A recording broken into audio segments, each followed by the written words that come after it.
Farzandingiz kelajagi siz uchun muhim bo'ladigan bo'lsa, ushbu videoni o'tkazib yubormang. Sababi Bo'ston tumanimizda yangi Al-Hikma ilm nomli o'quv markazi tepadagi chiqaring. Al-Hikma nomli o'quv markazi ochildi. Bu yerda zamonaviy kasb bo'lgan dasturlashga ingliz, arab, rus, koreys tillari hamda bolajonlar uchun metal arifmetika kurslari mavjud. Aka mana inglizxona.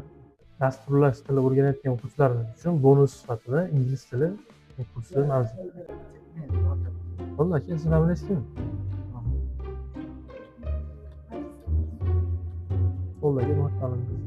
O'quvchilar uchun darsdan keyingi savollarga javob olish uchun coworking zonasi tashkil qilingan. O'quvchidan so'raysiz. Gap tushunasizmi? To'lovlarni naqd yoki muddatli to'lov bilan uzun nashr orqali to'lashingiz mumkin. Bu yer bo'yicha qo'shimcha ma'lumotlarni quyidagi raqamlar orqali olishingiz mumkin. Manzil Bo'ston tumani madaniyat markazi 2-qavatida. Mo'ljal Bo'ston tuman hokimligi ro'parasida.